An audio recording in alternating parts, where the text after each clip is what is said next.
Bueno, vamos a poner sobre el capítulo 3 del libro Antropología Cultural. Etnografía, estrategia distintiva de la antropología. Bueno, la etnografía surgió como una estrategia de investigación para estudiar sociedades con mayor uniformidad cultural y menor diferenciación social, que las que prevalecen en las naciones modernas, grandes e industrializadas. Esto quiere decir que los antropólogos salieron de sus sociedades para ir a investigar a este tipo de culturas que son un poco aisladas de las sociedades industrializadas.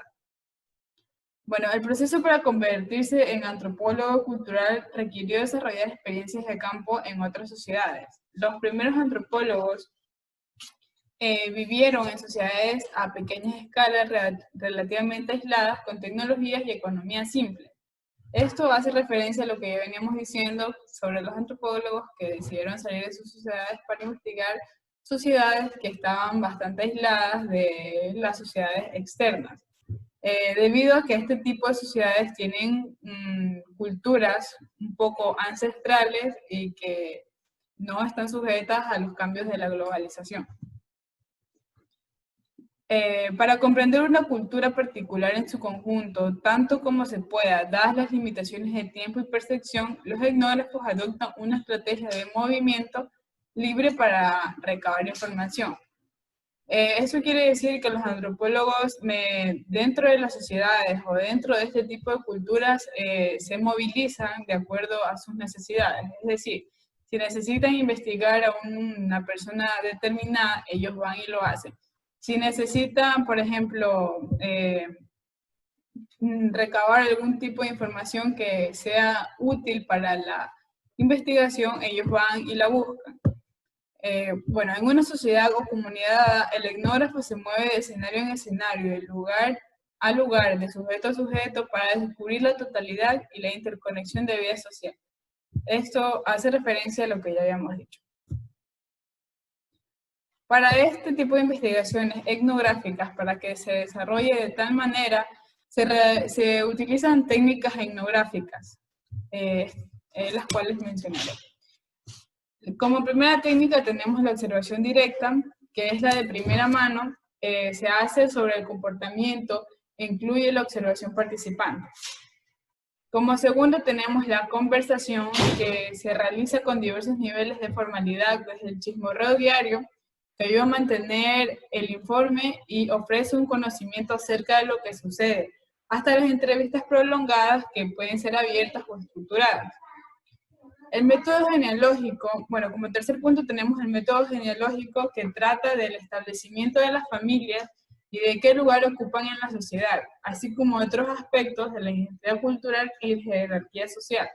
Esto también hace un poco de énfasis en lo que son, por ejemplo, los jefes de sociedades y de cómo se desarrolla este tipo de estructuras que a la larga son importantes para las investigaciones etnográficas.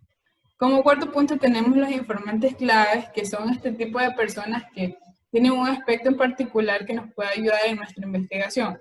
Estas personas nos van a ayudar a introducirnos dentro de las sociedades a las cuales necesitamos investigar.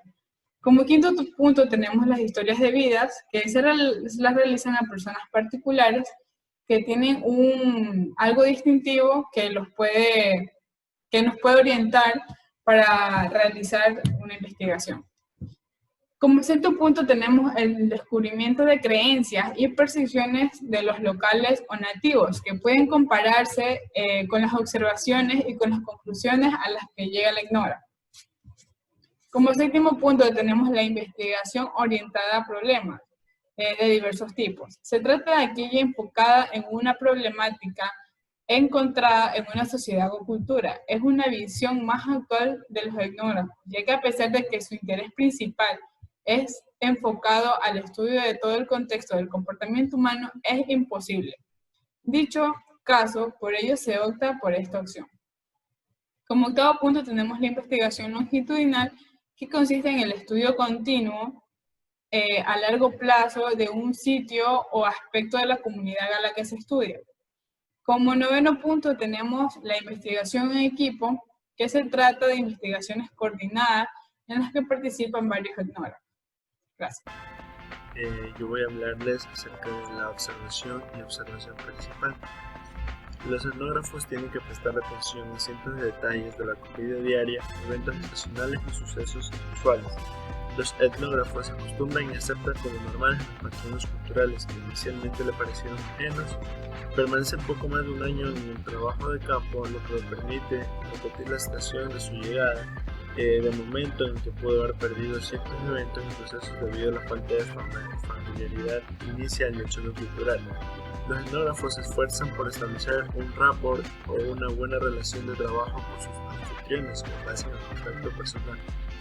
Los etnógrafos tienen que intentar ser observadores, registradores y reporteros precisos de lo que ven en el trabajo de campo.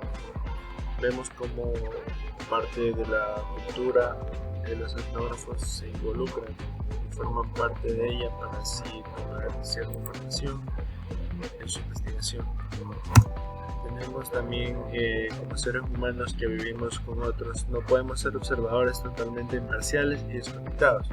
Uno de los procedimientos más característicos de la etnografía es la observación participante, es decir, participar de la vida comunitaria mientras se estudia. Los etnógrafos en la primera etapa de la investigación se incluyen en determinada cultura con otras o más, para así estudiarla desde muchos puntos. La humanidad compartida por el más estudioso y el estudiado, el etnógrafo y la comunidad bajo un estudio hacen inevitable la observación participante, ya que es algo importante por su labor ejecutada en el campo de estudio que genera se involucra en la cultura de manera óptima. La conversación y la entrevista, guías de entrevistas. Participar de la vida local significa que los etnógrafos constantemente hablan con la gente y plantean preguntas, lo cual aumenta su conocimiento de las lenguas y las culturas locales. Comprenden más gracias a los procedimientos y los cuestionarios que tienden a ser más indirectos e impersonales. Con frecuencia el entrevistado llena el formato que se lo realiza en base a un estudio sobre lo que se le va a indagar a los habitantes. La guía de entrevista proporciona una estructura que no se dirige más no con la misma investigación, ya que esto es todo un proceso por lo cual deben llegar como estructura de investigación del formato o encuesta o alguna otra intervención que tenga el encuestado. Con la guía de entrevista, el etnógrafo habla cara a cara con las personas, les plantea preguntas y escribe sus respuestas. Hay muchas etapas en el aprendizaje de una lengua durante el trabajo de campo. Esto es gracias a las diversas culturas y diversos lenguajes. Para los etnógrafos se les resulta un poco complicado inculcarse dentro de esta cultura, pero de esta manera trata de hablar con personas claves que comprenden el idioma de él y lo utilizan como traductores, pero son muy importantes en una investigación de este tipo. Permitió también que la etnografía fuese cuantitativa como cualitativa. La parte cuantitativa consistió en recopilar la información básica que se hizo después de la información básica que se analizó estadísticamente. Esto ya que se analiza estadísticamente gracias a los diversos factores como son la parte cuantitativa que se debe realizar en base a datos numéricos. La dimensión cualitativa también proviene de las preguntas de procedimiento, de discusiones abiertas y pausas para la conversación o el chismorreo del trabajo como informantes clave, como vemos en la imagen donde vemos una partera que de una comunidad de Brasil hubo unos etnógrafos donde consiguieron este informante clave que resultó ser muy importante para la investigación. Gracias. Hola, mi nombre es Madeline Palacios y les hablaré acerca de los informantes culturales clave. Los informantes culturales clave o consultores clave son personas que por accidente, experiencia, talento o capacitación pueden ofrecer la información más completa o útil acerca de aspectos particulares de la vida. Mediante el libro Antropología Cultural, el autor nos cuenta una de sus experiencias en Madagascar, donde menciona a un hombre llamado Rakoto, al cual le pidió trabajar junto a él en una genealogía de las 50 a 60 personas enterradas en el cementerio de la villa. Esta persona, llamada Rakato, llamó a su primo Tuesday Father, quien sabía más al respecto. Tuesday Father sobrevivió a una epidemia de influenza que devastó Madagascar, junto con gran parte del mundo, alrededor de los años 1919. Ya que Tuesday Father era inmune a la enfermedad, al haber enterrado a sus parientes conforme morían, recordaba más a los difuntos y por ende podía contribuir más a la genealogía del panteón. Por otro lado tenemos las historias de vida. En las sociedades no industriales, como en cualquier otra, varían las personalidades, intereses y habilidades individuales. Algunos pobladores resultan estar más interesados en el trabajo del etnógrafo y son más útiles. Con frecuencia, cuando encuentran los etnógrafos a alguien interesante, recopilan su historia de vida.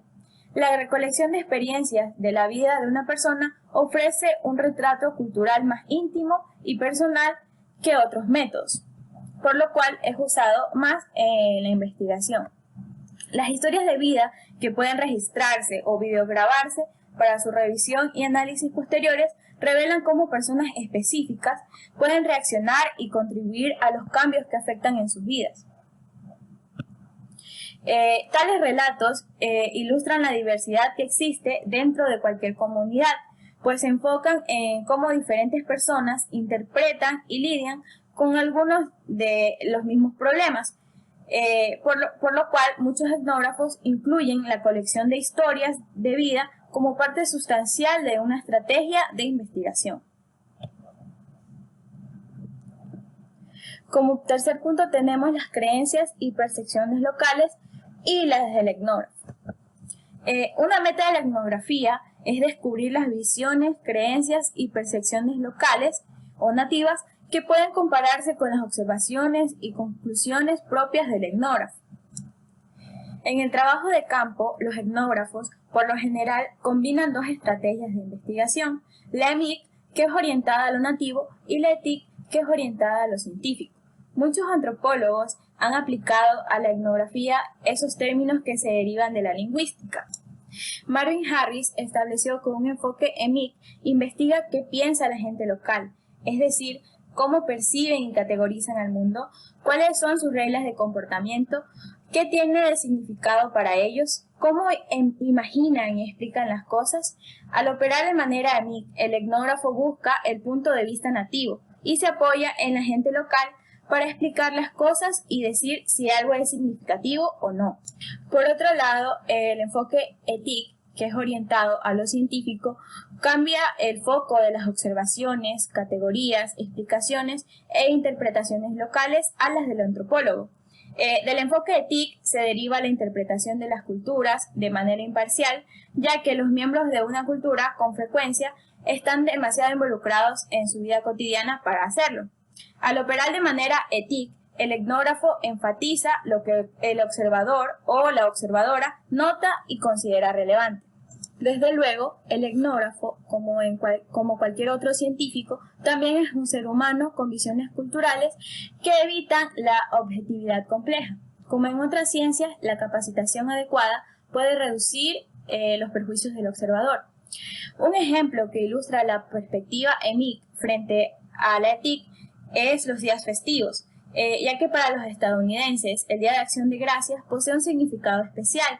En la visión estadounidense EMIC se trata de una celebración única, ya que esta conmemora temas históricos particulares, pero en una perspectiva más amplia o ETIC se considera a tal fecha solo como un ejemplo más de las festividades posteriores a la cosecha que se realizan muchas sociedades. Otro ejemplo de esto son los locales, ya que las personas pueden creer que los enfriamientos y las corrientes de aire causan resfriados. Sin embargo, los científicos saben que se producen por gérmenes. En culturas que carecen de explicaciones teóricas sobre el papel de los gérmenes en las enfermedades, los padecimientos se explican de manera EMIC, es decir, por diversas causas que se relacionan con los espíritus de los ancestros y hasta con las brujas. El padecimiento se refiere a la percepción y explicación de la mala salud de una cultura, mientras que la enfermedad se refiere a la explicación científica de la salud deteriorada, que involucra patógenos conocidos. Los etnógrafos usualmente combinan las estrategias EMIC y ETIC en sus trabajos de campo. Las afirmaciones, percepciones, categorías y opiniones de los locales ayudan a los etnógrafos a comprender cómo funcionan todas las culturas. Las creencias locales también son interesantes y valiosas en sí mismas. Sin embargo, las personas con frecuencia no suelen admitir o incluso reconocer ciertas causas y consecuencias de su comportamiento. Gracias. Buenas, mi nombre es Franklin Pilligua y el tema que me tocó vendría a ser la etnografía orientada a los problemas. Entonces tenemos que la mayoría de los etnógrafos ahora entran en el trabajo de campo con un problema específico por investigar y vendrían a recopilar datos relevantes para dicho problema. La información de interés para los etnógrafos no debe limitarse a lo que los locales puedan decir y comentar, ya que estamos en un mundo que cada vez está más interconectado y complicado, y los locales vendrían a carecer de conocimientos. Entonces la respuesta de los locales a las preguntas no vendrían a ser la única fuente de datos para los antropólogos. Esto también vendría a llevar a la recopilación de información acerca de factores como la densidad de población, la calidad ambiental, el clima, la geografía, la física, la dieta y el uso de la tierra. Como segundo punto tenemos la investigación longitudinal. Entonces tenemos que los antropólogos ahora se encuentran menos limitados por la geografía que en el pasado, cuando podían tardar meses para llegar a un sitio para su trabajo de campo y las visitas de regreso eran poco comunes, y los nuevos sistemas de transporte nos permitirían a los antropólogos a ampliar el área de su investigación y regresar repetidamente. Tenemos que los reportes etnográficos vendrían a incluir rutinariamente datos de 2 o más estancias de campo, y las investigaciones longitudinales es el estudio a lo largo plazo de una comunidad, religión, sociedad, cultura u otra unidad, por lo general con base en vistas repetidas.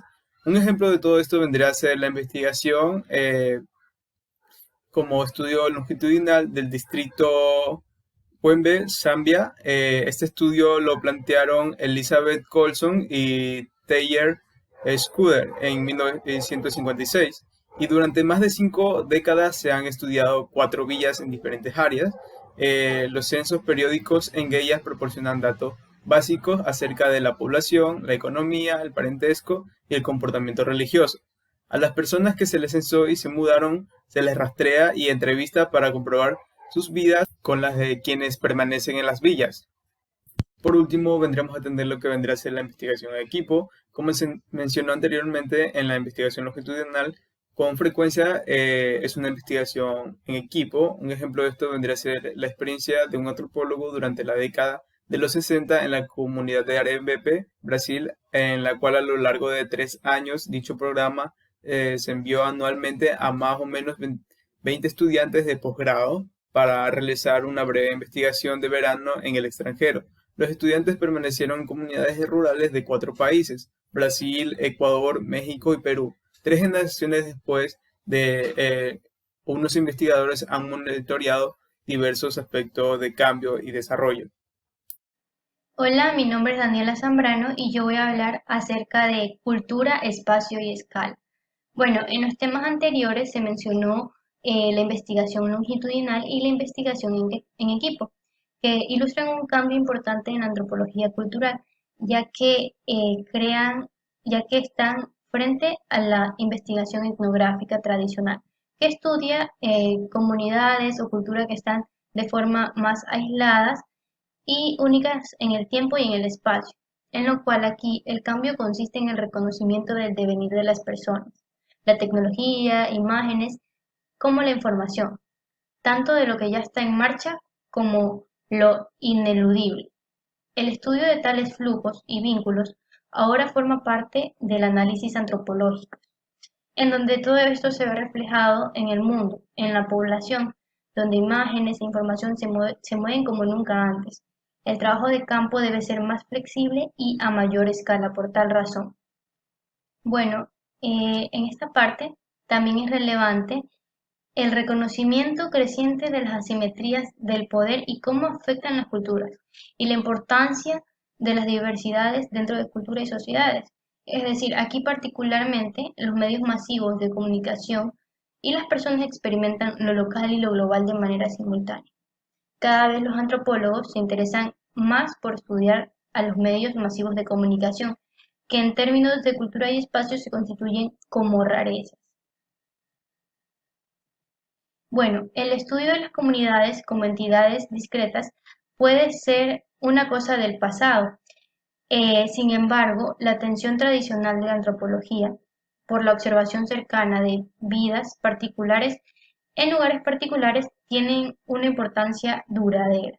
El método de observación de cerca ayuda a distinguir la antropología cultural de la sociología y de las investigaciones por encuestas. Bueno, aquí les voy a hablar acerca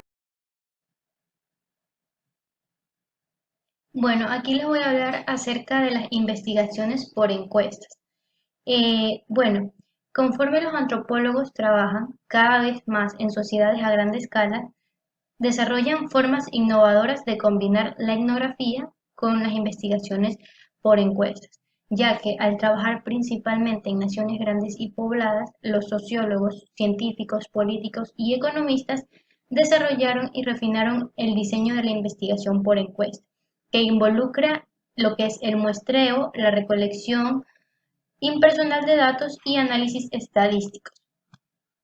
Bueno, como mencioné, en las investigaciones por encuestas se extrae lo que es una muestra. Entonces, ¿qué es una muestra? Una muestra es un grupo de estudio manejable de una población mucho más grande, en el cual se permitirá realizar un mejor análisis. Bueno, también aquí podemos encontrar lo que son las muestras aleatorias, en donde todos los miembros de la población tienen igual probabilidad estadística de ser elegidos para su inclusión.